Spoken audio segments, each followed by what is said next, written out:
Jews are greedy. Hook nose. Jews are the root cause of all problems.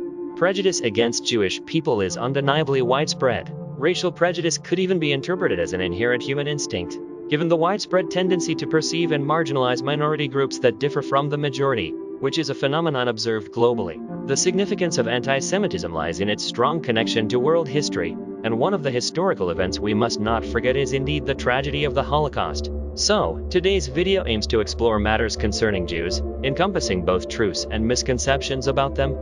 The prejudice that Jews are greedy has been the most significant bias against Jews, and this stereotype persists even to modern times. During the medieval period, Jews occupied a marginalized position in society. For instance, while today there is an image of Jews being prosperous, in medieval and early modern Europe, Jews were often considered third-class citizens, living in poverty and facing discrimination. But why did they struggle to make a living?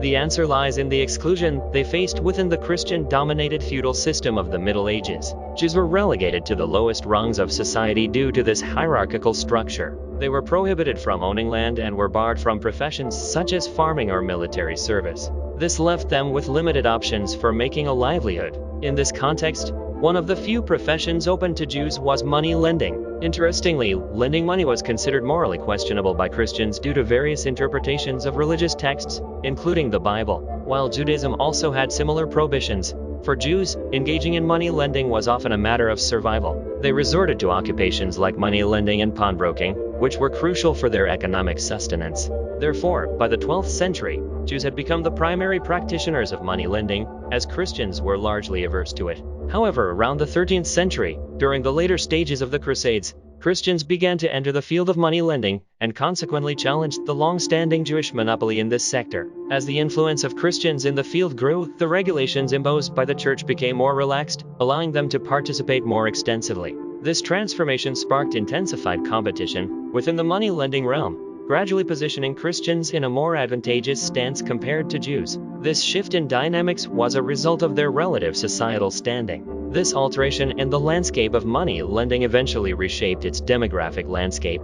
Over time, wealthier individuals and those in a stable economic position sought loans from Christian lenders, while the socially disadvantaged turned to Jewish lenders. In the modern era, individuals grappling with low credit scores or financial difficulties often encounter challenges in securing loans from conventional financial institutions. Consequently, they often resort to alternative financial services, which typically come with higher interest rates. This historical pattern is echoed in the past, when those with poor credit were often unable to secure loans from Christian lenders, and instead borrowed from Jewish lenders. And this led to the necessity for Jews to charge higher interest rates due to the perceived risk associated with poor credit scores. However, the inevitable circumstance of needing to lend at elevated interest rates fostered the stereotype portraying them as greedy. This deeply entrenched stereotype took firm hold to the point where it became a prevailing conviction among the Europeans of that period. One notable fictional embodiment of this stereotype is Shylock, the character from Shakespeare's The Merchant of Venice. Remarkably, it is most likely that Shakespeare had never actually met a Jew, because England was one of the first countries to expel Jews during the 13th century, and for over 300 years,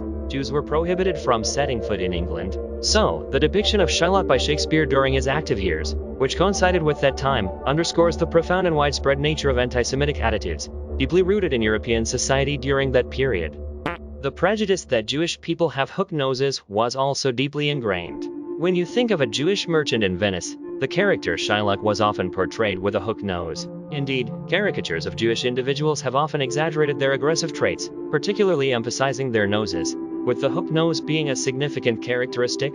However, this isn't a defining feature of Jewish individuals, but rather an ingrained stereotype that has persisted over time. Indeed, there isn't a standardized appearance for Jewish individuals. Moreover, Jewish communities have scattered globally and intermixed, especially across Europe. As a result, the concept of a genetically pure Jewish individual is non-existent. There's a film called Exodus from the 1960s. Let's take a look at one of the scenes from the movie first. In the scene, a British military officer claims that he can instantly recognize Jewish people even from a distance. After hearing this, the other young soldier asks the British officer to check his eyes, because something seems to have gotten into them.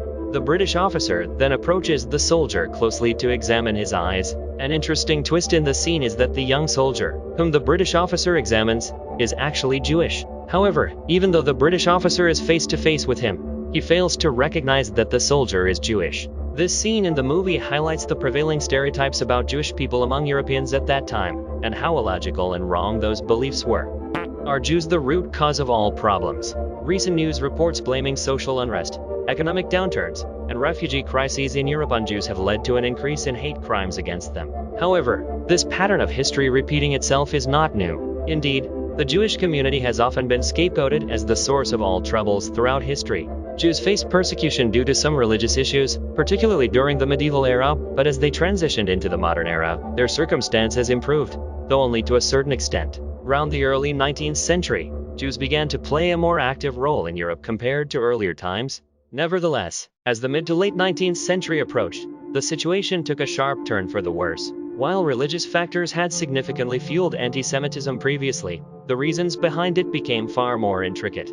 By the mid to late 19th century, Europe was entering the era of nationalism. Italy and Germany, for instance, achieved unification in the 1860s and 1870s, giving rise to nation-states. This era of nationalism also witnessed a surge in nationalist sentiments in England and France.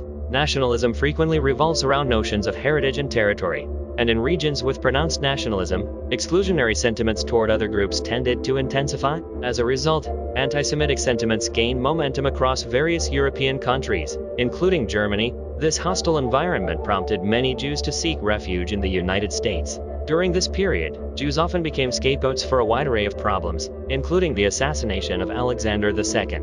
Despite no actual connection to Jews, false rumors circulated, resulting in violent acts against them. This tendency can also be traced back to the medieval period. During events like the Black Plague, rumors circulated that Jews had contaminated wells. Similar tales propagated the notion that Jews resorted to child sacrifice when children went missing. Such perceptions contributed to the idea that Jews were the root cause of societal issues, and consequently became targets of violence. These anti-Semitic sentiments endured and intensified, ultimately culminating in the Holocaust. Hitler's ascent to power in 1933 marked the beginning of an increasingly brutal anti-Semitic campaign. The swift escalation from 1933 to 1941 encompassed measures such as boycotting Jewish businesses, prohibiting Jewish marriages, and confining Jews to ghettos. Ultimately, Hitler orchestrated the deaths of 6 million Jews, a staggering number as it constituted 2/3 of the European Jewish population at the time. However, it is worth noting that while many attribute the rise of anti-Semitism to Hitler, these attitudes were already deeply ingrained and perpetuated by various biases and acts of violence. Hitler just amplified pre-existing prejudices and violence against Jews, resulting in the worst outcomes.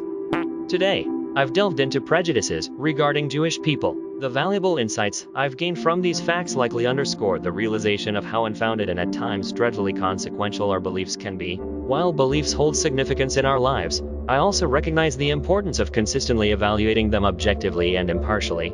Alright, if you enjoyed this content, please make sure to hit the like button and please subscribe to the channel. Your support would truly make my day. If you are still taking a dump, here are more videos for you. Thank you for your time.